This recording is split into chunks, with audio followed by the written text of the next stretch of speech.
بزرگان محترم اور عزیز دوستو،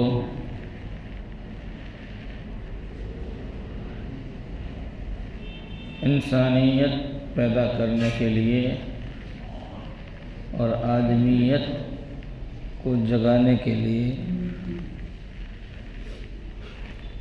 اور مسلمان کو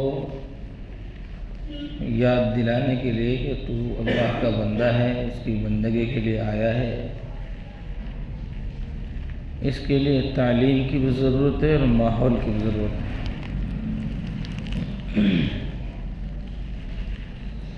انسان ہو اور انسانیت اس میں نہ ہو، آدمی ہو اور آدمیت اس میں نہ ہو، تو پھر وہ دوسرے جو حیوان ہیں ان کی ہی طرح ہے۔ وہ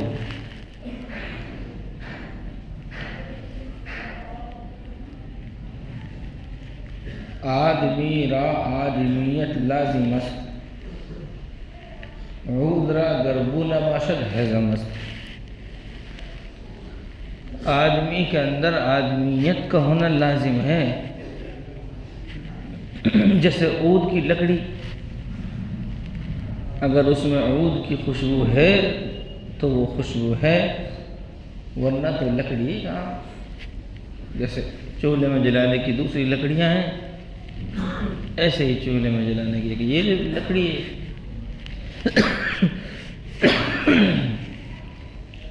آدمی ہو جینے کا سلیقہ نہ ہو تو اس کے اندر آدمیت نہیں ہے۔ آدمی ہو اور رب کے حقوق کو نہیں جانے، نہ خالق کے حقوق سے واقف نہ مخلوق کے حقوق سے واقف ہو گیا، ادا نہیں کر رہا، تو اس کے اندر آدمیت نہیں ہے۔ آدمی ہے اور دوسرے کی ہمدردی اس میں نہیں ہے تو آدمی نہیں ہے۔ اگر خالی گوشت اور پوست اور ہڈیوں سے انسان بنتا تو سب سے بڑا انسان ہاتھی ہوتا۔ اس کے پاس زیادہ گوشت ہے، زیادہ ہڈیاں ہیں، زیادہ موٹی تکڑی کھال ہے۔ تو گوشت پوست ہڈی یہ انسانیت کی بنیاد نہیں ہے۔ انسان ہونا، انسان وہ ہے جس کے سینے میں ایک دھڑکتا ہوا دل ہو، وہ خالق اور مخلوق کے حقوق کو پہچانتا ہو، اور انسانیت کے تئیں اس کے اندر ہمدردی ہو۔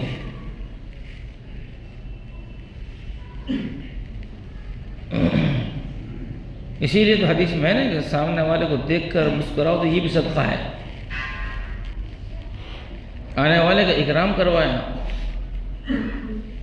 کسی قوم کا بڑا آدمی آیا تو حضور نے فرمایا قوموا لسیدکم، یہ اپنے قوم کا سردار ہے، یہ تمہارا بھی سردار ہے، آیا ہے، اس کا اکرام کرو۔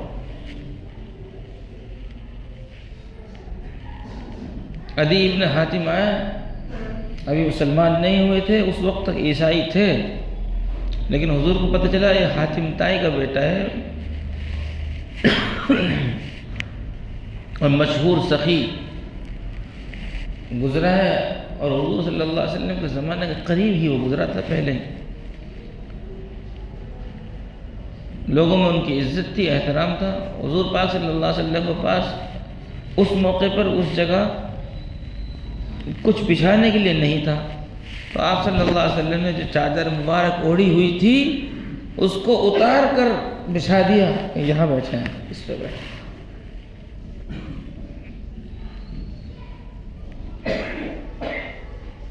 ہمدردی ہوگی تو اکرام ہوگا، شفقت ہوگی تو اکرام ہوگا، مہربانی کا جذبہ ہوگا تو اکرام ہوگا۔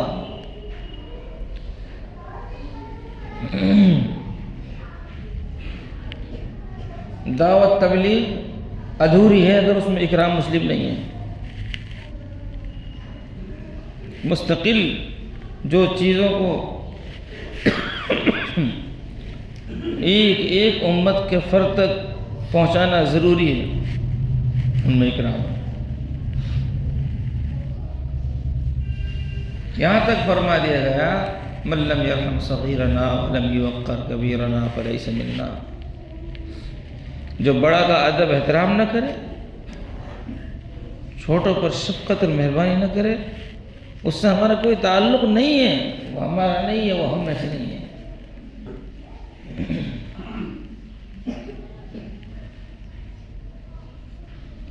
لحاظ اور مروت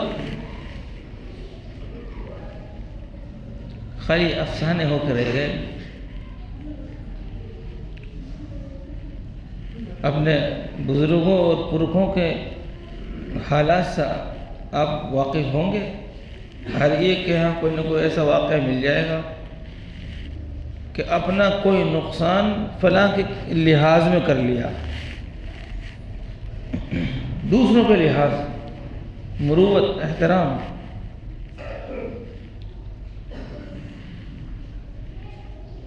اسی کے نام انسانیت ہے اور اسی کے نام آدمیت ہے۔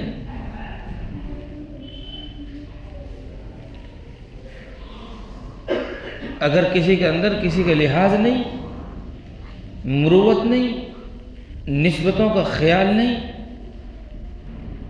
ہمدردی نہیں، محبت نہیں، مسلمان تو بہت دیر کی بات ہے، پہلے وہ اپنا انسان ہونا ثابت کر دے۔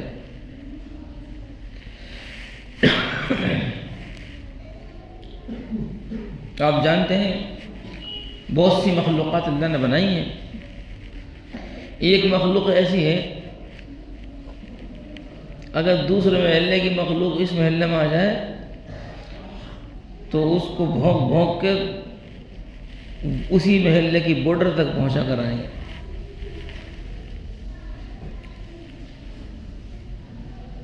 کہ ہمارے محلے میں تو نے قدم رنجا فرمایا، وہ ہمارے محلے میں آ سکتا ہے؟ اب بتاؤ آپ، یہ چیز آج انسانوں میں نہیں پائی جا رہی؟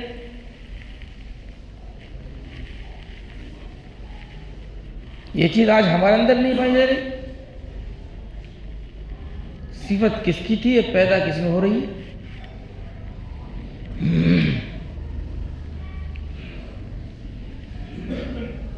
ایک دوسرے کو خیر خواہی کی نگاہ سے دیکھنا بھی گوارا نہیں۔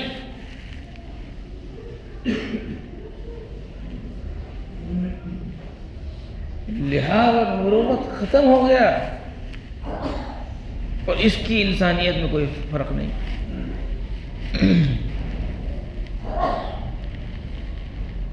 بہرحال میرے عزیز دوستو، میں تو یہ عرض کرنا چاہ رہا تھا کہ انسانیت کے لیے خالق اور مخلوق کے حقوق کو ادا کرنا لازم ہے۔ سب سے پہلے خالق کا حق ہے، سب سے پہلے خالق کا حق ہے۔ اکرام سب سے پہلے خالق کا، حقوق سب سے پہلے اللہ کے۔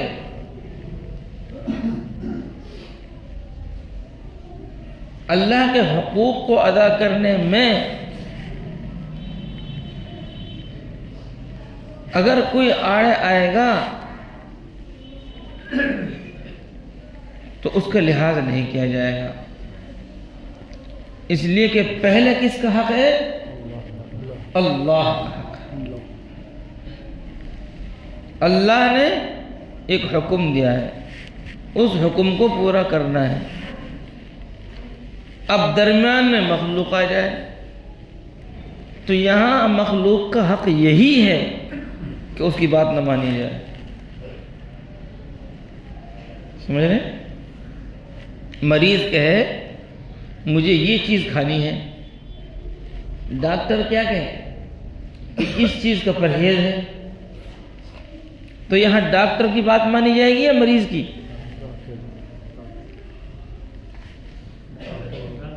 ڈاکٹر کی بات مانی جائے گی۔ ڈاکٹر نے کیا کہا؟ اس کا پرہیز ہے، اور مریض کیا کہہ رہا ہے؟ مجھے یہی کھانا ہے۔ اب بتاؤ مریض کا حق کیا ہے؟ کہ اس کی بات مانی جائے یا نہ مانی جائے؟ ڈاکٹر کی بات مانی جائے گی اور مریض کی بات نہیں مانی جائے گی۔ کوئی آدمی یہ کہے گا آپ یہ ظلم کر رہے ہو، یہ مریض پر ظلم ہے، مریض یہ چیز کھانا چاہتا ہے اور تم یہ چیز اس کو نہیں کھلانا چاہتے، اس کا حق مارا جا رہا ہے، تو آپ کیا کہیں گے کہ یہاں اس کا حق یہی ہے، یہاں اس کا حق یہی ہے۔ دو جگہ ٹکراؤ ہو رہا ہے مریض اور ڈاکٹر میں، ڈاکٹر کہہ رہا ہے اس چیز کا پرہیز ہے، مریض کہہ رہا ہے مجھے یہ کھانا ہے۔ اب اس جگہ پر اصول اور ضابطہ اور ہمدردی اور انسانیت یہی ہے کہ ڈاکٹر کی بات کو اہمیت دی جائے اور مریض کی بات کو ریجیکٹ کر دیا جائے، اور بعد میں مریض یہی کہے گا کہ تم نے اچھا کیا، تم نے اچھا کیا۔ جب اس کو سمجھ آئے گی تو وہ یہی کہے گا کہ آپ نے اچھا کیا، جس چیز کا پرہیز اس کا پرہیز ہونا چاہیے۔ ایسے ہی جس جگہ اللہ نے حکم دیا کہ اس کو کرنا ہے یا نہیں کرنا ہے، یا تو کرنے کا حکم ہے یا نہ کرنے کا حکم ہے، یا تو امر ہے یا نہیں ہے، اور مخلوق اس کے خلاف جائے۔ اب یہاں اللہ کی بات ماننی ہے یا بندوں کی بات ماننی ہے؟ خالق کی بات ماننی ہے یا مخلوق کی؟ اور زیادہ کھل کے سمجھا دوں، اللہ کہہ رہا ہے گانا بجانا حرام ہے۔ اللہ کیا کہہ رہا ہے؟ گانا بجانا حرام ہے۔ اور داماد یہ کہہ رہا ہے کہ ڈی جے بجے گا۔ اب بتاؤ یہاں خدا کی بات ماننی ہے داماد کی بات ماننی ہے؟ بتاؤ۔ تو آدھی جان نکل گئی داماد کا نام سے، ختم۔ یہاں خدا کی بات ماننی ہے داماد کی ماننی ہے؟ خدا کی بات ماننی ہے۔ کیوں؟ سرکار دو عالم جناب حضرت محمد رسول اللہ صلی اللہ علیہ وسلم کے ارشاد گرامی ہے، لا طاعت لمخلوق فی معصیت الخالق، لا طاعت لمخلوق فی معصیت الخالق۔ جس بات کو ماننے میں اللہ کی نافرمانی ہو وہ بات کسی بھی مخلوق کی نہیں مانی جائے گی۔ سارے کے سارے رشتے آ گئے اس میں، باپ ہو بیٹا ہو، سسر ہو داماد ہو، ماں ہو بیٹی ہو، خاندان کا ہو رشتہ دار ہو یا غیر ہو، جو بھی ہو، اگر خدا کے فرمان کے خلاف اس کی رائے اس کے مشورہ ہے تو وہ نہ ماننا ہی دین ہے۔ ڈاکٹر کے خلاف مریض کا مشورہ نہیں لیا جائے گا تو خدا کے خلاف بندوں کا مشورہ کیسے لیا جائے گا؟ اس لیے فرما دیا لا طاعت لمخلوق فی معصیت الخالق۔ کسی بھی مخلوق کی کہیں کوئی اطاعت نہیں مانی جائے گی اس جگہ جہاں خالق کی نافرمانی ہوتی ہے۔ کسی کی بات ماننے میں اللہ کا حکم ٹوٹ رہا ہے، کسی کی بات رائے مشورہ قبول کرنے میں خالق کی نافرمانی ہو رہی ہے تو اس کی وہ بات نہیں لی جائے گی، کچھ بھی ہو جائے۔ بہرحال عزیزوں اور دوستوں، عرض کرنے کا مقصد یہ تھا کہ حقوق اللہ کو اہمیت نہیں دی جا رہی، رشتہ داریوں کے حقوق کو پھر بھی کچھ نہ کچھ اہمیت ہے۔ اگر کوئی حقوق ادا نہیں کرتا ہے تو برا کہا جاتا ہے اس کو، معاشرے میں انگلیاں اٹھتی ہیں، یہ وہ ہے جو بہن کا حق کھا گیا، یہ وہ ہے جو بھائی کا حق کھا گیا، یہ وہ ہے جس نے بیٹی کا حق نہیں دیا، یہ وہ ہے جس نے بڑوں کے ساتھ ایسے کیا۔ لیکن خدا کے ساتھ تعلقات میں ہمیں احساس ہی نہیں ہے ہم کتنے فرض چھوڑ رہے ہیں۔ ایک بات میں کہا کرتا ہوں اکثر، ہے تو وہ تھوڑی سی کم درجے کی بات، نیچے کی لائن کی بات، لیکن اپنے ضمیر کو جھنجھوڑنے کے لیے، ٹٹولنے کے لیے آپ سوچو، غور کرو۔ الحمدللہ ہم مسلمان ہیں، ہمارا نام مسلمانوں کا نام ہے، مسلمان گھرانہ میں پیدا ہوئے، اپنا آپ کو مسلمان لکھتے ہیں، بولتے ہیں، کہلاتے ہیں مسلمان ہیں، اور ہمیں غرہ بھی ہے اس بات کا کہ ہم مسلمان ہیں۔ لیکن مسلمان ہونا تو اسلام پر چلنا ہے۔ آپ ڈیٹیل میں جائیں، تفصیل میں جائیں، مسلمان کون؟ جو اسلام پر چلے۔ وہ خاندان اور نسل سے مذہب، یہ تو ہمارا دھرم ہی نہیں ہے، یہ تو یہودیوں کا ہے۔ یہودی کہتے ہیں جو ہماری نسل سے ہوگا وہ یہودی ہوگا، غیر نسل کا آدمی یہودی نہیں ہو سکتا۔ ہاں یہودیوں کو غلام ہو سکتا ہے، ان کا حلیف ہو سکتا ہے، وہ ہاتھ ملائیں گے کہ ٹھیک ہے ہمارے ساتھ آپ رہیں گے، سمجھوتا کریں گے، صلح کریں گے۔ یہودی نہیں مانیں گے کوئی بھی اس نسل کے علاوہ یہودی۔ جیسے جانوروں کی گنتی ہوتی ہے نا کہ یہ جانور دنیا میں کتنے ہیں، ایسے یہودیوں کی گنتی ہوتی ہے، پیدا ہوتے ہیں ٹھپا لگتا ہے ان کو۔ کیوں؟ ان کا دھرم، ان کا مذہب یہ ہے جو ہماری نسل سے ہے وہ یہودی ہے، اور جو ہماری نسل سے نہیں ہے وہ یہودی نہیں۔ ہاں اپنا کلچر ضرور دیں گے، اتفاق کریں گے، لیکن یہودی تسلیم نہیں کریں گے چاہے آپ الٹے ہو جاؤ۔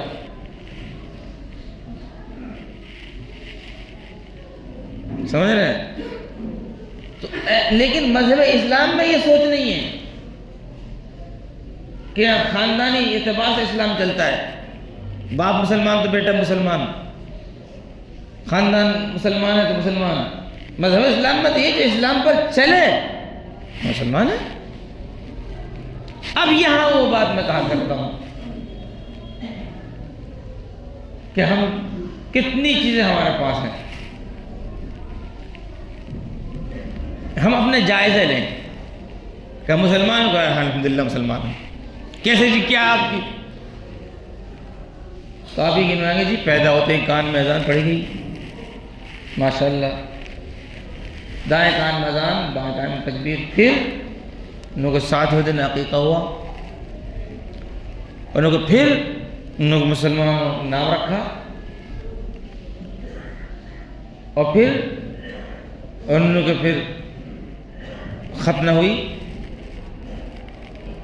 جو سب سے بڑا ہمارے پاس آدھار کارڈ ہے، سمجھ رہے ہیں؟ جنگلوں میں اللہ اس برے وقت سے ہم سب کی حفاظت کرتا ہے۔ کوئی لاش ملتی ہے نا جی، وہ کہیں سے کہیں تک کچھ دیکھتے نہیں کون ہے، یہودی ہے، عیسائی ہے، غیر مسلم ہے، کیا ہے، تو پھر یہ ختنہ کام آتی ہے، وہاں سے دیکھتے ہیں کہ یہ مسلمان ہے کہ نہیں۔ ان کو 4 نمبر پر ہمارے پاس یہ چیز ہے، اور ان کو پھر ان کو نکاح ہوتا ہے، پھر نہیں پڑھتے، ان کو اس کے بعد اور کوئی دلیل، ان کو مرتے ہیں تو کفن دیا جاتا ہے، سنت طریقے پر نماز جنازہ پڑھی جاتی ہے اور دفن کیا جاتا ہے۔ یہ ہماری بڑی بڑی دلیلیں ہیں۔ مسلمانوں میں یہ چیز تو پائی جائیں گی، ہر حال میں پائی جائیں گی، لیکن آپ دوسرے انداز سے سروے کیجئے اب کہ ان میں ایسا عمل کون سا ہے جس میں آپ کا عمل دخل ہے۔ آپ نے خود نے جو یہ کام کیا بتائیے، اب پیدا ہوتے کان میں اذان تم نے خود نے پڑھی تھی کہ دوسرے نے پڑھی تھی؟ دوسرے نے پڑھی تھی تو ثواب اس کو ملے گا، آپ کو نہیں ملا، وہ عمل اس کے کھاتے میں گیا۔ 7ویں دن عقیقہ تم نے خود نے کیا تھا، یہ ماں باپ نے کیا تھا؟ لوگ جی ماں باپ نے کیا تھا، تو عقیقہ کرنے کا ثواب ماں باپ کے کھاتے میں گیا، انہوں نے اپنے مسلمان ہونے کا ثبوت دیا تھا، تو تجھے ہوش ہی نہیں تھا، اور پکڑ کے تو نے خود ہی کاٹ لیا تھا یا کسی نے کٹوایا تھا؟ کٹوایا تھا۔ کس نے کٹوایا؟ ماں باپ نے۔ تو ختنہ کس نے کروائی؟ ماں باپ نے کروائی۔ اس سنت کو زندہ کرنے کا ثواب بھی کس کو ملا؟ ماں باپ کو ملا۔ یہاں تک تیرا کوئی مسئلہ نہیں ہے، چلو یار صاحب آپ بڑے ہو گئے، نکاح ہوا تھا، تو نکاح تیرا خود بخود ہو گیا تھا یا کوئی قاضی آیا تھا پڑھانے والا، وکیل آیا تھا، کوئی گواہ آیا تھا، یا تو نے خود نہیں کیا تھا؟ کیونکہ جی وہاں وکیل بھی ہے، وہاں گواہ بھی ہے دو، اور وہاں جناب ایجاب بھی ہے اور قبول بھی ہے اور قاضی کا عمل بھی ہے، سب نے مل کر کیا ہے، تیرا اکیلا کا یہاں بھی کوئی حصہ نہیں ہے۔ اور سب جب آخر میں جا کے دم آخر ہو گیا، موت آ گئی، روح قبض ہو گئی، اب جو اسلام زندہ ہو رہا ہے یہاں پر کہ تجھے سنت کے مطابق غسل دیا جا رہا ہے، سنت کے مطابق کفن پہنایا جا رہا ہے، اور سنت کے مطابق نماز جنازہ پڑھائی جا رہی ہے، اور سنت کے مطابق جناب قبر میں اتارا جا رہا ہے، بسم اللہ وعلی ملت رسول اللہ، اتار دیا قبر میں، تدفین کی جا رہی ہے۔ یہ تو نے خود نے کیا تھا یا دوسروں نے کیا تھا؟ بتاؤ بھائی، ہے کوئی ملے گا ایسا کوئی زندہ ولی؟ دوسروں نے کیا ہے تو سوال دوسروں کے حصے میں گیا، تو بتا تو نے کیا کیا ہے، تو اپنا حساب دے۔ ہمارے پاس جو مسلمان ہونے کی دلیلیں ہیں وہ تو ہمارے دوسروں نے، بھائی بندوں نے، گھر والوں نے، والدین نے کی ہیں۔ تو اپنی ذات سے کس عمل پر کھڑا ہے مضبوط؟ کیا تو کہہ سکتا ہے میں نے کبھی کوئی فرض نہیں چھوڑا، کبھی میں نے جھوٹ نہیں بولا، حقوق اللہ اور حقوق العباد میں نے کبھی کوتاہی نہیں کی؟ تیرا جو اپنا عمل ہے وہ بتا کہ تیرا کیا یہاں کارنامہ ہے۔ جو چیز ہمارے پاس اسلام اور مسلمان کی ہونے کی پختہ دلیلیں ہیں وہ دوسروں نے کی۔ کوئی سنت، کوئی شریعت ہاں ملیں گی، چند محنت مشقت کرنے والے لوگوں میں، عموم تو نہیں ہے، ماحول تو نہیں ہے، اس کا ماحول تو خلاف جا رہا ہے۔ ابھی ایک بات اور عرض کر دوں، باتیں تو بہت ساری ہیں کہ ہمارے اندر جو کمیاں ہیں، کیا ہم وہاں پنچوں کی بات مانتے ہیں؟ کیا ہم وہاں علماء کی بات مانتے ہیں؟ کیا ہم وہاں دارالافتاء کا فتویٰ تسلیم کرتے ہیں؟ نہیں، جس ڈگر پر چل چکے اسی پر ہیں، اصلاح قبول نہیں۔ پڑھایا ہم کو یہ جا رہا ہے خدا کی نافرمانی جہاں ہوگی اس سے رکنا فرض ہے، اور اس جگہ پر خدا کے مقابلے میں کسی مخلوق کی کوئی بات نہیں مانی جائے گی۔ لیکن اب آپ رسموں کو دیکھ لو، شادی کی رسمیں ہیں تو ہیں، موت میت کی رسمیں ہیں تو ہیں، بس صاحب خاندانی چلی آ رہی صاحب۔ یہاں اگر کوئی اللہ کا ولی آ کر روکے، نہیں صاحب یہ تو شرعی تو ہوگا، دارالافتاء سے فتویٰ لیا، اپنا فتویٰ اپنے پاس رکھے۔ تم سب سے بڑا عالم جس کو تسلیم کرو اس سے کہلوا دیں، نہیں صاحب، پرمپرا اپنی اپنی جگہ پر رہے گی۔ ہمارا حال یہ کیوں ہوا ہے؟ سیدھی سچی بات ہے، ہمارے ایمان کی کمزوری ہے، سیدھی سچی بات ہے، خدا رسول سے تعلق کی کمزوری ہے۔ حقیقی بات یہ ہے کہ اللہ رسول سے محبت باقی نہیں رہی، لحاظ نہیں رہا، مروت نہیں رہی، اکرام نہیں رہا۔ اس لیے میرے گرامی قدر بزرگ عزیز دوستو، ہم اپنے اندر اپنے ایمان کو جگائیں، یہ سمجھیں کہ سب سے پہلے حق اللہ کا ہے، اللہ کے حق میں ادا کرنے میں مخلوق آڑے میں آئے گی تو اس کی بات کو نکال دیا جائے گا۔ ایک جگہ پر جو مشورہ ڈاکٹر کا ہے اس کو پورا کیا جائے گا، مریض کی بات کو اس جگہ پر نہیں مانی جائے گی۔ ایسے جو اللہ کا حکم ہے اس کو پورا کیا جائے گا۔ مخلوق اور بندے اگر بیچ میں اس کے خلاف مشورہ دیں تو اس کو تسلیم نہیں کیا جائے گا۔